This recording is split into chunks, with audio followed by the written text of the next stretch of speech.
बिस्मिल्लाहिर्रहमानिर्रहीम अस्सलाम वालेकुम। डेली डाइजेस्ट यूट्यूब चैनल में आप सबको खुशामदीद कहते हैं। मैं कपड़े सिलाई करके बैंकॉक भेजती थी। एक दिन बहनोई कहने लगा, एक बार तुम बैंकॉक का चक्कर लगाओ, टिकट मैं भेज दूंगा। टिकट का सुनकर मैं भी तैयार हो गई। ढेर सारे कपड़े सीकर तैयार किए और बैग भर कर रवाना हो गई। एक हफ्ता तो बहनोई ने मेरी खूब आवभगत की, मगर 7वें दिन मेरे होश उड़ गए जब बहनोई ने मुझे सब सिंड्रेला की जादूगरनी कहते थे। और ये बात कुछ झूठ भी ना थी, क्योंकि मैं जिस तरह के कपड़े सिलाई करती थी, औरतों की आंखें हैरत से फटी रह जाती थीं। मेरे हाथों में कमाल का जादुई जादुई हुनर था। मेरे दिमाग में ऐसे नए डिज़ाइन कपड़ों के हवाले से आते थे। हमारे मोहल्ले के सब लोग डबल कीमत पर मुझसे ही कपड़े सिलवाते थे। यहाँ तक कि अब बड़ी बड़ी बुटीक वालियाँ भी मेरे पास आने लगी थीं। मेरे पास इतना काम था कि सर खुजाने की भी फुर्सत ना थी। लेकिन कहते हैं ना कि इंसान की लालच की भूख भी नहीं मिलती। मेरा शुमार भी ऐसे ही लोगों में होता था। मैं नहीं जानती थी कि मेरा ये लालच मुझे कहीं का नहीं छोड़ेगा। ये बात इन दिनों की है जब मेरे बहनोई नादिर भाई बैंकॉक से पाकिस्तान आए हुए थे। बहनोई बैंकॉक में मुलाजमत करते थे, इसलिए बड़ी आपा हमारे घर की ऊपर की मंजिल में ही रहती थीं, क्योंकि तनहा घर में शौहर के बगैर रहने से घबराती थीं। नादिर भाई ऊपर की मंजिल का एक माकूल किराया भी पहर माह में हमें भेजते थे। फिर हमें आपा की तरफ से फ़िक्र नहीं होती थी। मसला ये था, नीचे वाले पोर्शन में मेरी 2 भाभियाँ भी रहती थीं, इसलिए नीचे कोई भी कमरा खाली ना था। नादिर भाई 1 साल बाद ही पाकिस्तान आते थे। मैंने अपनी सिलाई के लिए अलग कमरा जो बनाया हुआ था, वो ऊपर वाले पोर्शन में था। इस पर जब नादिर भाई बैंकॉक से वापस पाकिस्तान आए तो मेरी सिलाई के जौहर देखकर दंग रह गए। कि कहने लगे कि समिया, मुझे ऐसे ही कपड़े सीकर दो, मैं बैंकॉक ले जाऊँगा। वहाँ पाकिस्तानी लोग डॉलर में इन कपड़ों को ख़रीदेंगे, ये सुनकर तो मेरी आंखें चमक गई थीं। मोहम्मद, मैंने अपनी सारी जमा पूंजी इकट्ठी की और दोबारा मार्केट से इसका होलसेल रेट का कपड़ा ख़रीद लिया और फिर इनको सीने में मसरूफ़ हो गई।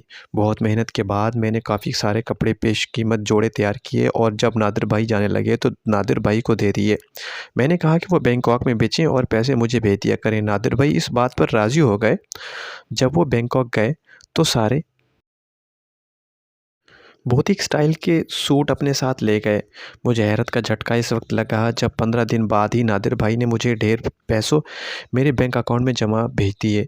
अब तो मैं हर माह यही करती, होलसेल से मार्केट से कपड़ा उठाती और तैयार करके बैंकॉक भेजती और वहाँ से डॉलर के हिसाब से मुझे पैसे मिलते।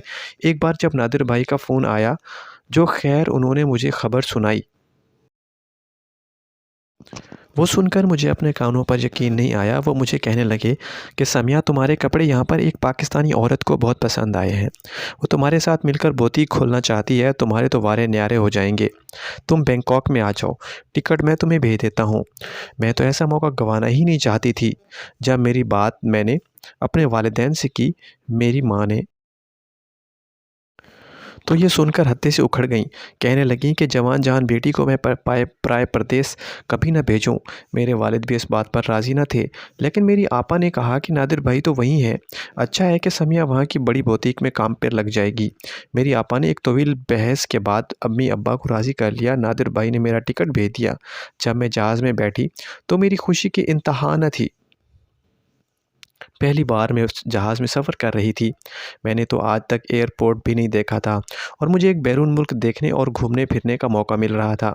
जब मैं बैंकॉक के एयरपोर्ट पर पहुंची तो मैं बेहद घबराई हुई थी, क्योंकि पहला सफ़र मैंने जहाज़ का किया था और वो भी अकेले। जब मैं अपने सामान से भरी ट्राली लेकर बाहर आई तो चारों तरफ मेरी तेज़ नज़र घुमाने लगी कि जल्द मुझे नादिर भाई नज़र आ जाएं।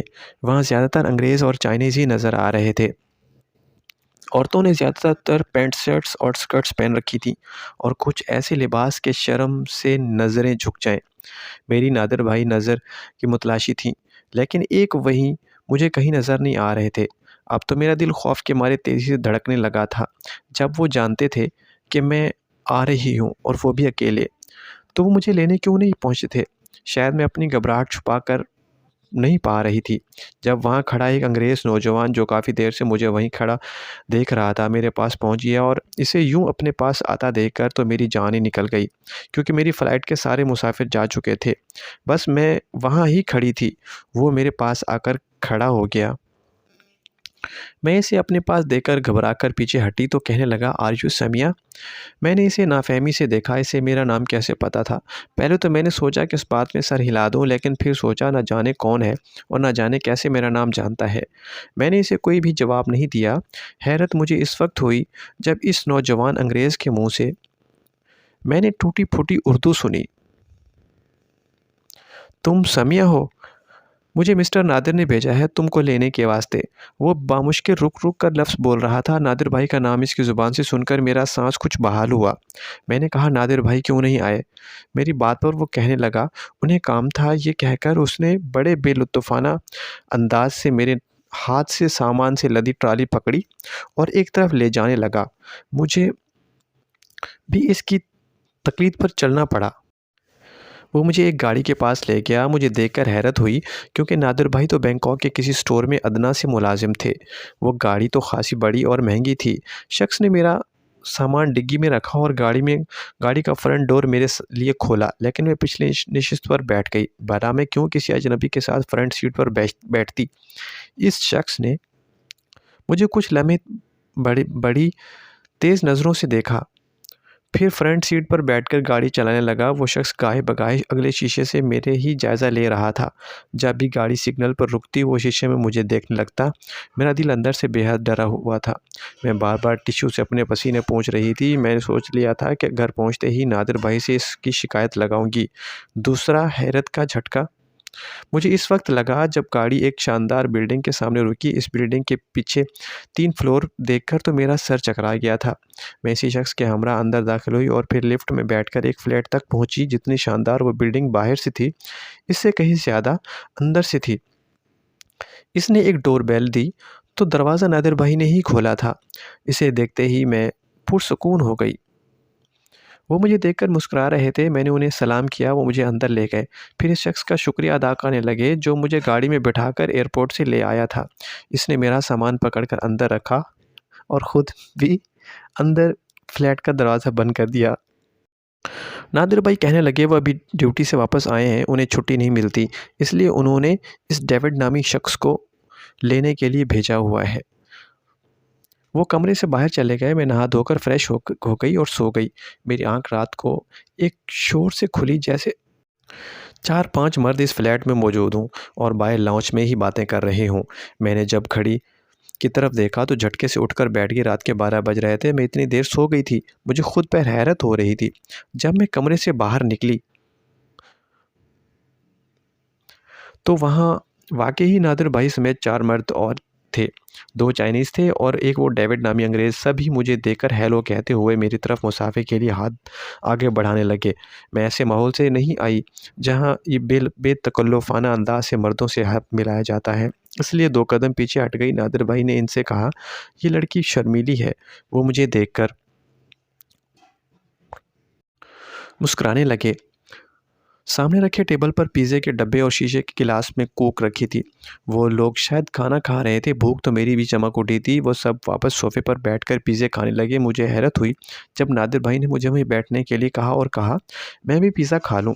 चलो, वो तो गैर मुल्की और गैर मज़हब के मानने वाले थे, लेकिन नादिर भाई तो मेरे अपने थे।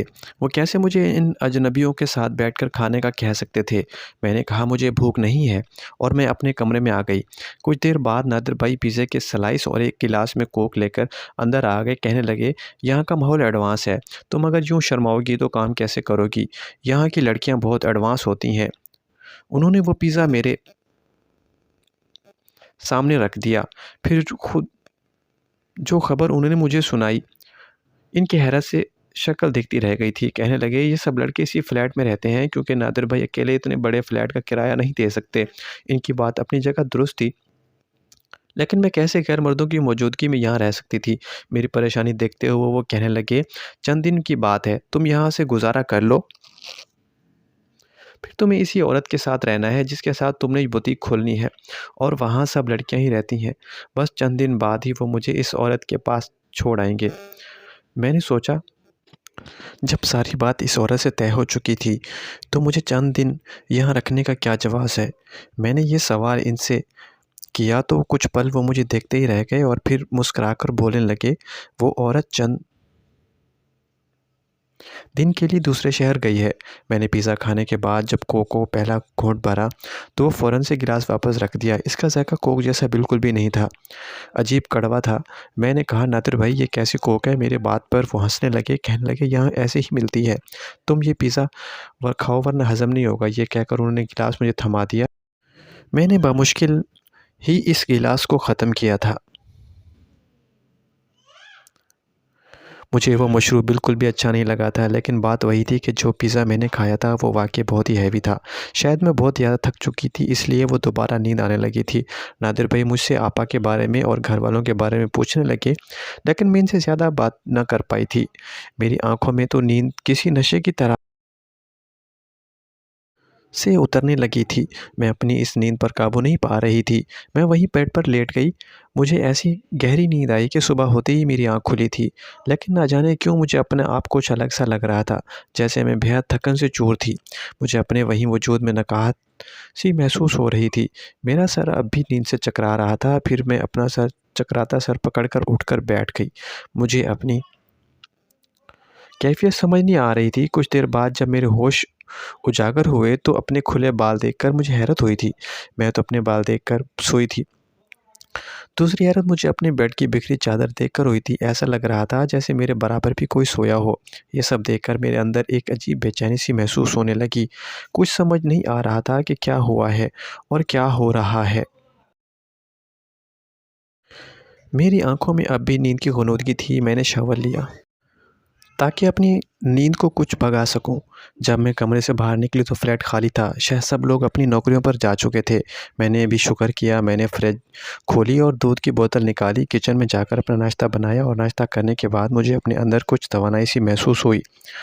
कुछ देर इधर-उधर घूमकर फ्लैट का जायज़ा लिया और फिर बैठकर टीवी देखने लगी। मुझे शाम को हैरत हुई जब नादिर भाई के साथ वो डेविड तो आया था, लेकिन वो 2 चाइनीज़ साथ ना थे। नए 2 लड़के थे। मैं दरवाज़ा खोलकर अपने कमरे में चली गई। नादिर भाई आज फिर बर्गर बाज़ार से ही लाए थे, साथ वही कोक। मैंने कहा, आप क्यों रोज़ इतना खर्चा कर रहे हैं? मुझे दाल सब्ज़ी ला दें, मैं खाना घर पर ही बना दिया करूँगी। वो मुस्कुराकर कहने लगे, चंद दिन की मेहमान हो तुम, फिर तो इस मैडम के पास चली जाओगी, कोई फ़र्क नहीं पड़ता। मैंने बर्गर तो खा लिया, लेकिन वो मशरूब नहीं पिया। मुझे वो पसंद नहीं था। नादिर भाई मुझे ना जाने क्यों मुझे वो मशरूब पीने पर बस इसरार करने लगे। कहने लगे, ये एनर्जी ड्रिंक है, बैंकॉक की स्पेशल ड्रिंक है, मैं ख़ास तौर तुम्हारे लिए लाया हूँ। तुम इनकार क्यों कर रही हो? मैंने कहा, मुझे इसका जायका पसंद नहीं है। इसको पीते ही मुझे नशा होने लगता है। वो कहने लगे, इससे नींद अच्छी आती है। चलो अब नखरे मत करो और ये पी लो। उन्होंने गिलास पकड़कर ज़बरदस्ती मेरे मुँह पर लगाया। मैं ना चाहते हुए भी इसे पी चुकी थी। फिर से वही हुआ था जिसे पीते ही मुझे कुनूद की तारी होने लगी थी। सुबह फिर से मेरे सर चकरा रहा था। फिर अपनी कैफ़ियत समझ नहीं आ रही थी। आज तो मैंने नाश्ते के बाद पेन किलर ही खा ली थी। आज वो डेविड दोपहर को ही घर आया था। मैंने दरवाज़ा खोला तो एक खाने का बॉक्स मेरी तरफ बढ़ाकर कहने लगा, तुम्हारे लिए। मैंने वो बॉक्स इससे लिया और किचन में रख दिया। मुझे भूख नहीं थी। मैं अपने कमरे में जाने लगी तो इसने मेरा हाथ पकड़ लिया। मैंने कहा, ये क्या बदतमीज़ी है, छोड़ो। मेरा हाथ कहने लगा, तुम बहुत ही खूबसूरत हो। जब से मैंने तुम्हारे साथ वक्त गुजारा है तुम मुझे बहुत अच्छी लगने लगी हो। ये बात सुनकर तो मेरे होश ही उड़ गए थे। मैंने गुस्से से कहा, क्या बकवास कर रहे हो? वो कहने लगा, तुम्हारा बहनोई रोज़ तुम्हें नशा आवर शराब पिलाकर तुम्हें हमारे हवाले कर देता है। रोज़ 2 या 3 गाहक तुम्हारे कमरे में आ जाते हैं और इसके वो हज़ारों डॉलर कमाता है और वो बहुत जल्द तुम्हें बेचने वाला है, जहाँ तुम से यही सब कराया जाएगा। इसकी बात सुनकर मेरा सर चकराने लगा। मुझे अपने वजूद से घिन आने लगी थी। कैसा बदबख्त शख्स था मेरा बहनोई। इसने अपनी बहन जैसी साली के साथ क्या सलूक किया था। मैं रोने लगी। वो इस अंग्रेज़ कहने लगा, क्यों रो रही हो? इतनी ही अपनी इज़्ज़त प्यारी थी तो क्यों यहाँ आई हो? तुम यहाँ पैसा ही तो कमाने आई हो, तो फिर कमाओ पैसा। कहने लगा, मैडम जी ये बैंकॉक है, यहाँ पर ऐसे ही पैसा कमा जाता है। मेरा सर बुरी तरह चकराने लगा था, मैं अनजाने में कैसे गुनाह कर रही थी। लेकिन वक़्त अभी भी गुज़रा नहीं था। डेविड अपने कमरे में चला गया। मैं जल्दी से अपने कमरे में आई और अपना पासपोर्ट और ज़रूरी ज़रूरी कागज़ात लिए। कुछ पैसे भी मेरे पास मौजूद थे, मैंने वो भी लिए और इस फ्लैट से बाहर निकल गई। वहाँ से मैंने एक टैक्सी की और सीधा पुलिस स्टेशन पहुँच गई। वहाँ जाकर सारी बात अफ़सर को बता दी। खुशकिस्मती से वहाँ पर एक पाकिस्तानी भी मौजूद था, जिसकी वजह से मुझे बहुत कुछ इनको समझाने में आसानी हो गई। उन्होंने बर वक़्त कार्रवाई की और मेरे बहनोई को भी गिरफ़्तार कर लिया। मुझे वापस पाकिस्तान भेज दिया गया। वापस आकर मैंने रोते हुए सारी सच्चाई बताई। मेरी आपा तो सुनकर दंग ही रह गई थी। मेरी आपा बहुत सीधी-सादी औरत थी। वो आज तक इस शैतान शख़्स को नहीं पहचान पाई थी। मेरे वालिदैन भी मेरी इस वजह से परेशान हुए, लेकिन मेरे गुनाहों को पर्दे में ही रखा। नादिर भाई से आपा की तलाक दिलवा दी। बहुत जल्द मेरा रिश्ता भी देखकर तय कर दिया गया। अल्लाह ताला ने मेरी इज़्ज़त रख ली थी, क्योंकि मैं गुनहगार ना थी।